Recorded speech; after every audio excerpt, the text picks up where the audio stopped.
What's really good, my people? Welcome into No Catch Up Sports Talk via Chicago. Not a victory Monday, but it is a victory Monday. Me and Big Nick the Quick hopping on to break down the 35-32 Bears loss to the Miami Dolphins. We're going to jump right into it. It's plain and simple. Chicago has a quarterback. Nick texted me that 3 or 4 times yesterday. We were just smiling, going back and forth. Big Nick the Quick, what's going on? How we doing, man? What a beautiful Monday morning in the city of Chicago. What a Yes. beautiful Monday morning for Bears fans all Yes. throughout. It looks like our long suffering might be over. There's hope on the other end. We have a quarterback. We have a quarterback in the 773/312. Yeah, no He has question. arrived. Justin No Fields. question. I don't even know how else to say it. But that's the best Bears game I've watched in a long time. Without a doubt. We took the L. Perfect L. If we lose out the rest of the year like that, it's huge for us. Let us pick in the top 7 and then have the quarterback show up and show out like Justin Fields did yesterday. Talk to me about just how you felt watching the game now that you've had a little time to digest it. Give me the breakdown of how you feel about it. Yeah, so I mean, I'll start off by saying, man, look, I understand we lost the game, and obviously we want the Bears to win. Maybe not this year. I will say at the end of that game, No, listen. I will say at the end of that game, I would have liked to just see them have a shot to, like, we were on the phone when that was all happening. I was just like, man, I just want to see him have a shot to perform in that situation, not lose the game on some bullshit like not getting that PI and then the drop pass. But outside of all that, man, listen. I can't remember feeling that way watching a Bears game in a very, very long time, if ever, right? It just looked like something that we have not seen. I think for the last few years, we've gotten on here, whether it's you and me, whether it's you, me and Eli, and we just said, hey, man, we just want something that looks like a modern NFL offense, right? These quick strike offenses, these big plays, these exciting games, putting up 32 points, just like whatever it might be, something that looks like what we see from some of these other teams on Sunday. And we know we're not operating from the same talent standpoint. We know we're not the Bills. We know we're not the Chiefs. We know we're not some of these other squads. But, man, we just wanted to see something that looked like 2022 NFL football. And that's what we got yesterday, man. That was the best performance. I told you this yesterday. That's the best performance I've ever seen by a Bears quarterback, all things considered. Right? Like, without a doubt. I can't think of any performance that I've ever seen where I've been more excited, more impressed, more whatever. I'm running out of adjectives to describe how I felt about that game yesterday. Whether it's his decision-making, whether it's how comfortable he looks, whether it's how crisp the passes are coming out of his hand now. I know you and I were on him a few weeks ago. Like, hey, man, there's some shit that needs to get tightened up. We're not seeing the type of things that we want to see. We saw all of it yesterday, and we've been seeing it for the last 4 weeks, if we're being completely honest, right? All we wanted was for him to get better every single week. And like we said, check those boxes. Hey, man, he's going beyond the boxes at this point. Yesterday was beyond the boxes. You could take away his 60-yard touchdown rush, and he still rushed for 115 yards. Like, shit like that is incredible, man, whether it's the third down stuff, the instant connection with Claypool. Claypool's impact was felt by the third play of the game when he's getting 25-yard pass interferences. It's just a different level of confidence that we're seeing from this quarterback. So by far the best performance I've ever seen from a Bears quarterback. The most hope and optimism I've ever had as a Bears fan, because I know what that feeling's like now. We've never had it before. Where I'm like, hey, man, we got a guy. Like, hey, listen, fuck everything else. We got a guy. Like, we have that guy. We're not trying to figure out ways to scheme around our question mark at quarterback. Now it's time to say, hey, let's build this whole thing around that quarterback because we have one of those guys.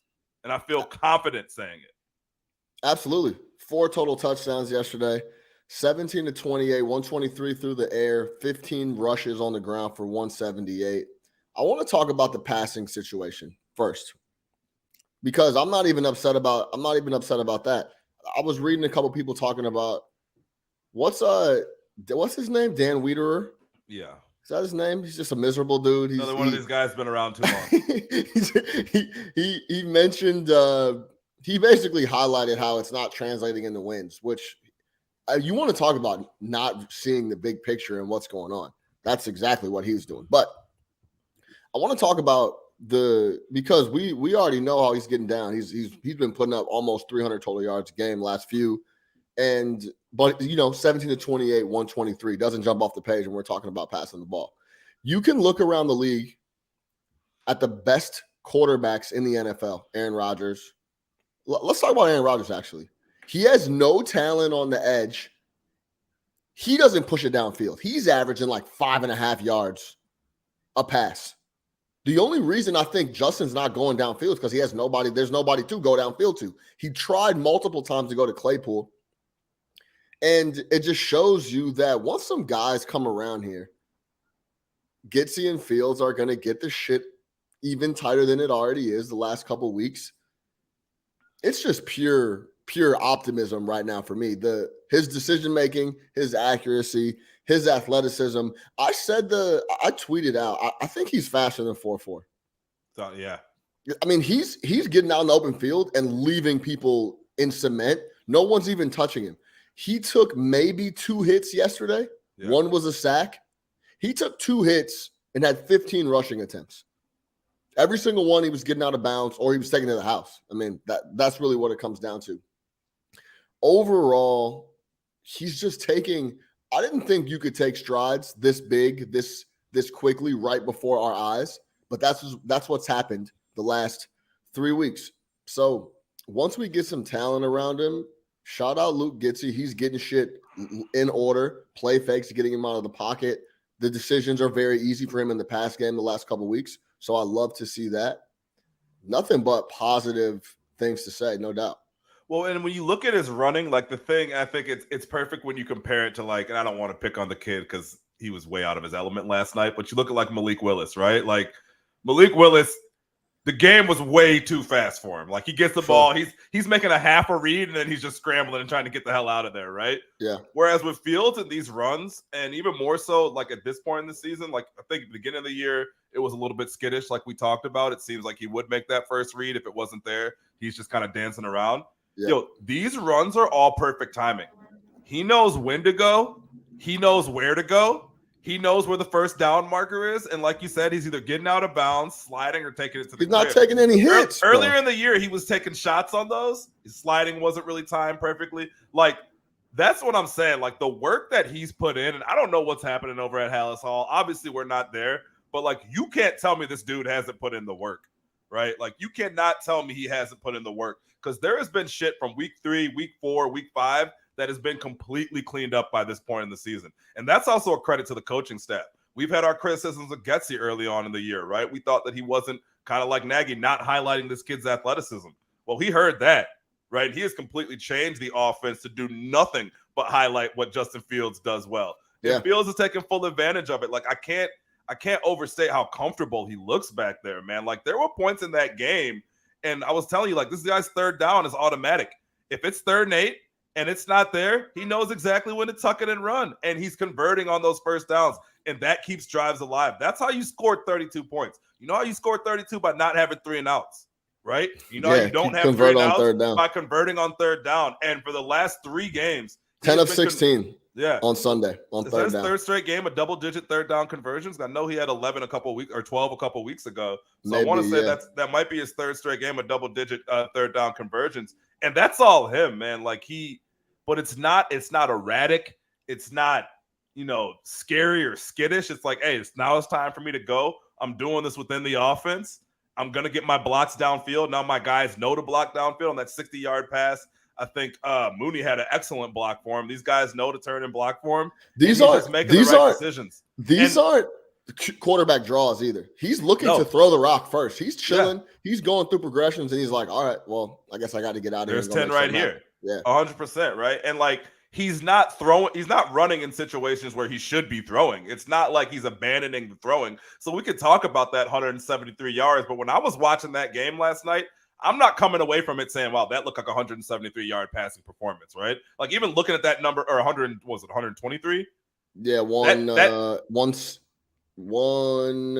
Yeah, it's like 116 or something. Yeah, like that number looks low to me based on what I saw with my eyes. 123. Right? Yeah, that number looks low to me based on what I saw with my eyes. But when you put it all together, and you say 300 yards of total offense and 4 touchdowns, and keeping us in a game that we had no business being in. Right? If you really want to look back at it, we're giving up block punts for touchdowns. We're getting calls that aren't going our way. That bullshit PI call that they got, then we didn't get ours in the fourth quarter. So, like, you're looking at a lot of different things. We're down double digits against a much better team, a team that you and I sat up here last week and said was one of the 5 best teams in the AFC, and we're hanging in there with them. And we had a chance to win that ball game. You know how crazy it is that we had a chance to win that ball game at the end, considering the talent that we don't have on the offensive side of the ball?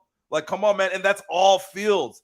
That's Fields. So when you say you have one of those guys where you're never out of it, or even with a shitty team, you're still going to pull up wins. You know, you're talking Burrow a couple years ago. You're talking some of the different things Lamar has been able to do at Baltimore, where these guys are just so much better and they're able just to will you to victory. That's where we're at, man. That's how I feel this morning. And it's not cap. It's not hyperbole. It's not bullshit. No hyperbole, Watch the film yesterday, man. This guy was making play after play after play after play after play. And there was no business that we should have had that game being a 3-point game at all. That 61-yard touchdown scramble was on 3rd and 8. Come on, man. And on that play, if you go back and watch it again, he steps up in the pocket and goes to throw the ball. He pumps because I can't remember who it was, but they turned around on him to block because they thought he was going to take off. Yeah. So he in midair, he jump passes in midair, brings the ball down, and then makes 4 people miss and goes for 61. Basically untouched. Yeah. It's one of the best quarterback runs I've ever seen. Mike Vick and all those guys included. So it was an amazing performance. I want to talk about the throw to Mooney. The throw to Mooney. I was just gonna say, because the running we're seeing on full display. Like we know he's gonna be able to run the football. That's not gonna be an issue. Is it the best running quarterback in the NFL right now? Would you say? I can't take that from Lamar after 3 weeks. I can't do that. I can't do that. I can't do that. That's disrespectful. Enough. That's disrespectful. But I mean, he's up there. He top 2, 3, easy, right? So, and it's not just running. Again, it's not just running because I'm fast. It's running because I'm an elite runner. He's an elite runner.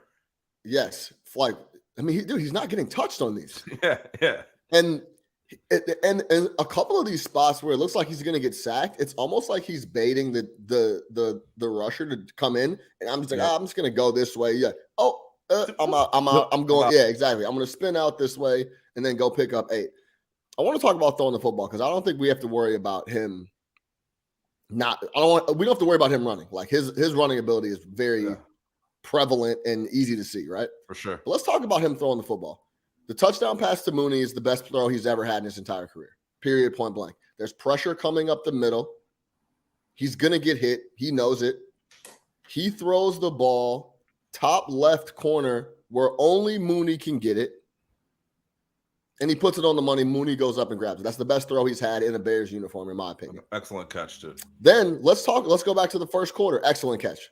Let's go back to the first quarter on the Claypool PI. Go back and watch that throw. Claypool gets a hand on it, but look at where the ball placement is at. It's ridiculous. The reason that PI even comes up is because he has a chance to go out and get it. He's trying to go out and get it, and he gets held up. They get the flag there. Then let's talk about the last throw. Those are like my 3 favorite plays of the game. Outside of the amazing play action fake to Kmet, which was awesome. The ball touchdown? fake. Yeah, hit the rock, turned around, dropped it off to Kmet. The 4th down throw to Aquiminius is an elite throw. Yes. Rolling right, getting chased. Did you see the camera angle that was going around Twitter where they showed it from the back? Yeah. Puts the ball out in front, not on his body, out in front, all hands catch. It's just a clean ass drop. Turn and run. Yeah. Period, point blank. He just dropped it. So those are my 3 favorite plays from Justin. We know he can get down on the run game. I was worried about some of the throws that I had seen in the prior weeks. Something has clicked where I don't know if it's like I belong or I think Getsy is making it a lot easier for him for decision making as Absolutely. well. But he looks sensational. And I brought this up to Nick, and I want to share with y'all how I feel about it. I'm so high right now on the overall situation with the Bears. I was thinking about who I would rather be, what team going forward in the NFL would you rather be than the Bears?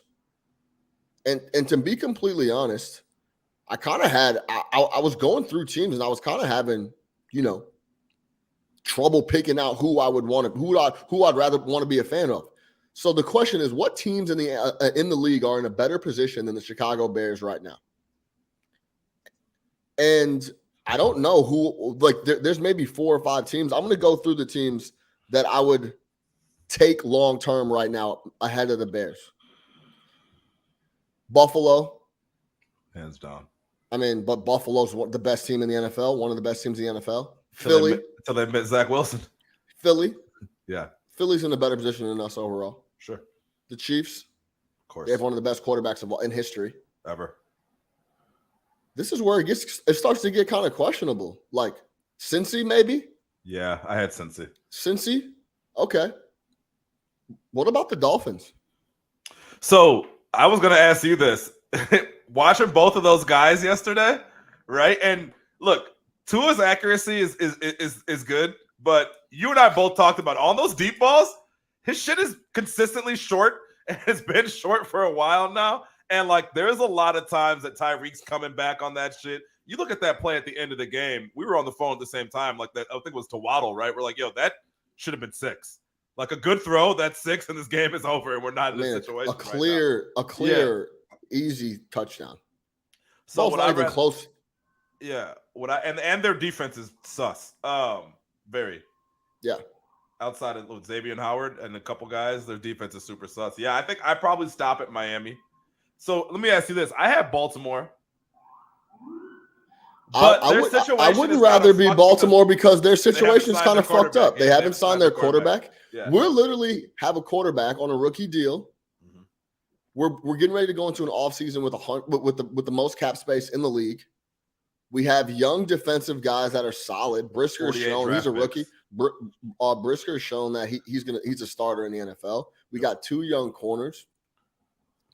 And then we get to retool our entire squad. We got 2 young wide receivers. We got a young tight end. New stadium on the way. I don't know if I'd rather be any other team outside of the 4 or 5 I named. Any other squads? Yeah, and so I guess the thing is knowing it starts and ends with the quarterback. It's okay, so are you saying that you'd rather at this point, I know this was your guy 9 weeks ago, would you rather have Fields than Herbert? No. Okay, so you'd rather be the Chargers. All right, so there we go. No. See, no. Because but it is the quarterback. It is the quarterback. No, it's not. I would not rather be the Chargers because Justin Herbert. You know where I'm at on Justin Herbert. I think that coaching staff is whack. That whole culture over there, something's up with that shit. Yeah, it's been whack for a long time. I don't know what. It's the ghost of Phillip Rivers. Yeah. Also, I'm the last dude that's gonna blame a lot of these quarterbacks that I know can play and they get put in a lot of terrible situations and they're not catching a lot of flack from me. Well, let's talk about that tomorrow. Yeah, we could talk about that, talking about Aaron Rodgers. But yes, tune in tomorrow. We'll lock that in. But beautiful mystery. Yes. But yeah, I wouldn't rather be the Chargers because they have J.C. Jackson just cost you a bunch of money. He blew his knee out. Yeah. We have Derwin James, who's a stud, but he's a safety. He's taking up a big piece of the cap. Bosa's always hurt. Yeah. I would much rather be the Bears right now than the Chargers because of Justin Fields being on a rookie deal. Us literally getting ready to remember a couple years ago when the Bulls were in the spot where Connor Sobus was going to evaluate every single player on the team and then decide if he was going to cut them or not. Yeah, that's where the Bears are. And he did. Yes, that's where the Bears. Everybody not named Kobe White or Zach LaVine. Yes, that's where the Bears are at right now, and it's it's a really special place to be. We literally have 7 or 8 more games. Yep. To evaluate who we want. This is just a tryout now. Evaluate who we want on the team. they're not any good, you get rid of them and go spend some of the money and replace those guys. And you already grabbed a guy in the receiver, right? Like, I mean, I know we didn't get a chance to talk too much about the Claypool deal, but like that's why I think grabbing Claypool when you did and giving him these last 9 weeks to build a rapport with Fields. And again, huge. out of the first 3 plays yesterday, Fields went to chase Claypool. That tells you something. Okay? And I'm going to tell you this. He was in the building for 4 days, and Justin Fields trusted him more than anybody on that roster not named Darnell Mooney. That was evident. He went to him on 2 of the first 3 plays, and on the second to last play of the game, went to Claypool. That was why we went and got him. That's why you went and got him. Big body to go up and try to get a ball out of the air. That's and get a PI worst case scenario. Worst case scenario is a PI. So, yeah, I don't know who – like there's 5 or 6 teams in the entire NFL that I would rather be a fan of right now than the Bears, and it's pretty close. We get to evaluate who we want to keep on the squad and then go spend a bunch of money. And then on top of all that, we're probably going to have a top 10 pick. Yeah. That we might be able to package up for more picks because someone might want to go out and get a quarterback, CJ Stroud. We got Bryce Young. We're in a really, really good situation. And if we continue to score 30 points and lose, it's even a better situation. And I'll give you why we're really also in a great situation and why I would pick the Chicago Bears as well. Hey, look, man, you know what's about to be wide open, right? The NFC North. That man's on his way out. He's gone this year, but he will not be on that team next year. The boogeyman that's been the Green Bay Packers and their 38 years of Hall of Fame quarterback play is about to be out. And we're going to be left in a division with Jordan Love, Kirk Cousins, and Jared Goff. Yeah. Right? That's the reality. The stranglehold that the Green Bay Packers have had it on this division is about to be over. So if you want to be in that, we're in a perfect position for our team to be on the come up, right? Because that division is about to be wide open. The Packers thing is done and dusted, right? Nobody here. I don't care how many chains he puts on in the plane and how many dances he does. I don't trust Kirk Cousins. All right.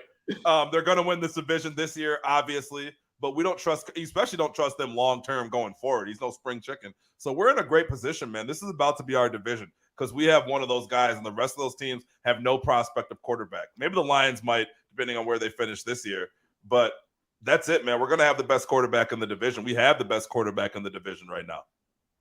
Yes, let's talk about Tua really quick because I don't even know how to say this, right? Because like his completion percentage is high, right? I mean, actually 11 for his first 11 yesterday. Well, listen, me and Nick the Quick actually talk with you guys about this all the time. There's accuracy, and then there's ball placement.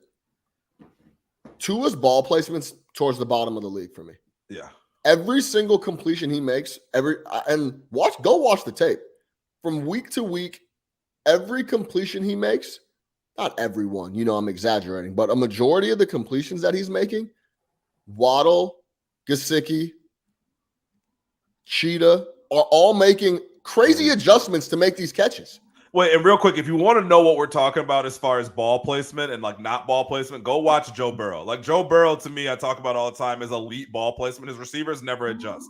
The ball goes to where their hands are and where their hands are supposed to be. There's none of this. There's none of this. There's no coming back. There's no diving on the ground. There's no coming back to the ball. The ball is just there. Yeah.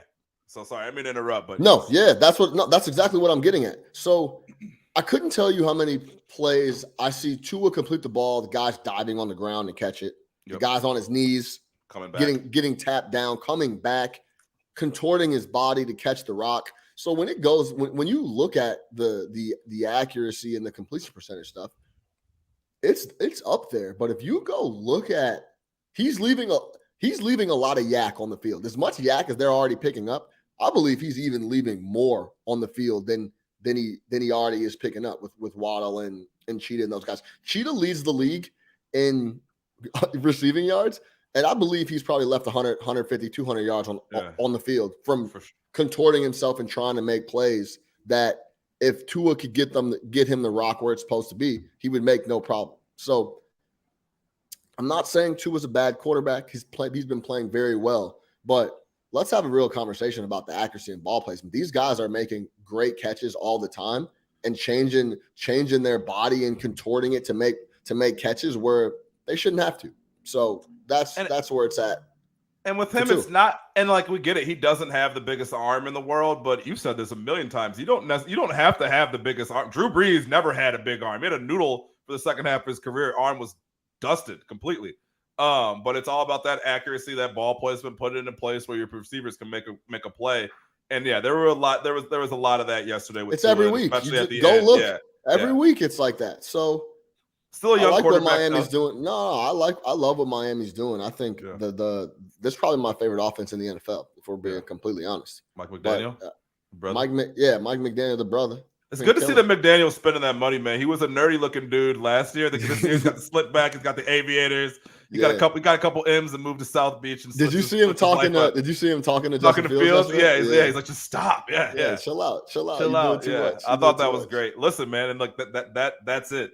Now you got other coaches talking to him on the sidelines, like this dude is too much. You heard Tua talk about him after the game? Yeah, he said, yeah, boy's like he's a monster. He's a cold-blooded, man. So yeah. And more points coming next week at home against Detroit. Yeah, so this is going to be another very similar game to last week in the 30s.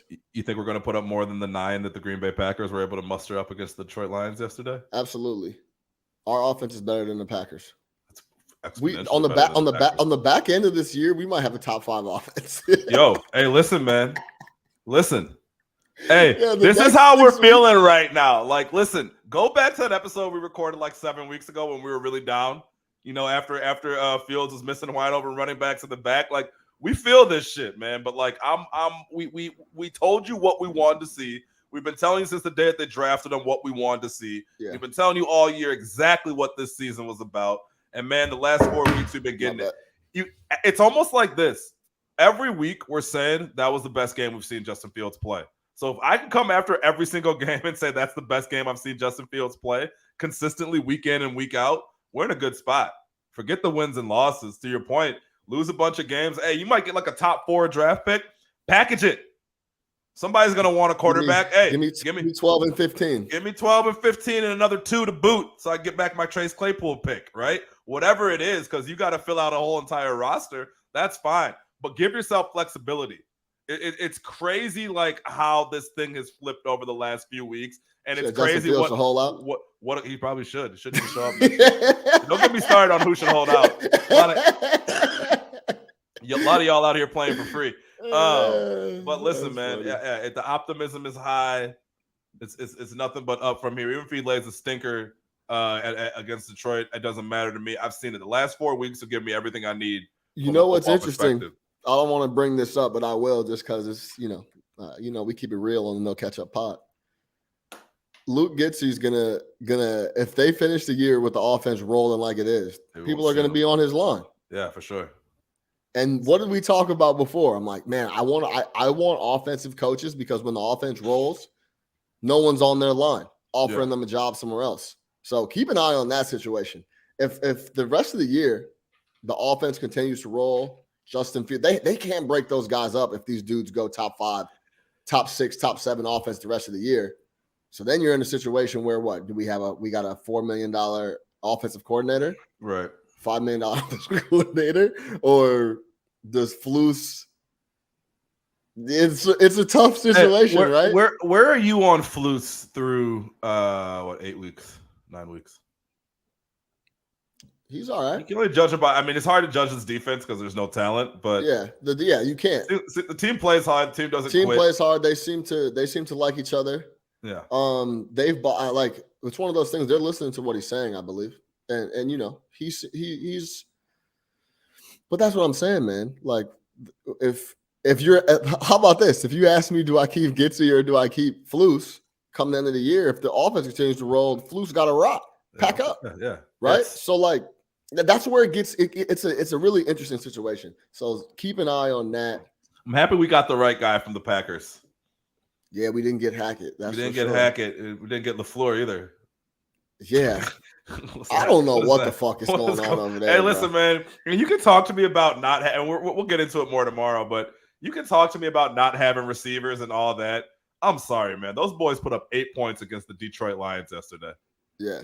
That thing is all types of shit was happening at that thing is awful. Yeah, that thing is awful. They was running bootlegs to Bakhtiari before giving the ball to Aaron Jones. It was crazy, bro. I've never seen anything like that before. That was insane. Wait, did they really actually run a play to Bakhtiari? You didn't see this? No, I didn't see that. No, Oh my God, dude. I'm gonna send it to you as soon as we hop off, bro. They got down in the red zone, didn't give the ball to Aaron Jones one time, ran a bootleg to Bakhtiari. I'm not even kidding. I'll send you the clip. Yo, it's insane. Like, what does Stephen A. call him? The flu? Yeah, the flu. So yeah, I don't know what's going on. What a situation, man. No, we'll talk. We'll talk about that a bunch tomorrow. All right, that's it for us, man. Bears get the best Bears loss of all time potentially. Shout out Justin Fields doing his thing. Continue to keep rocking. Shout out everybody on the offensive side of the ball and the young guys on D getting better. Our guy Jay Holloway in the comments. Yeah, damn near does feel like Victory Monday for real. And great point on Buffalo by Jay too. Same thing. Yep. Yeah. Brady was on his way out, and Buffalo now owns the shit. Yeah, exactly right. And that's the best division in football, by the way. We'll talk about that tomorrow. But yeah, we will. We'll talk about that tomorrow. For Big Nick the Quick, I'm your host, Sean Little. No Catch Up Sports Talk via Chicago. Bear down, baby.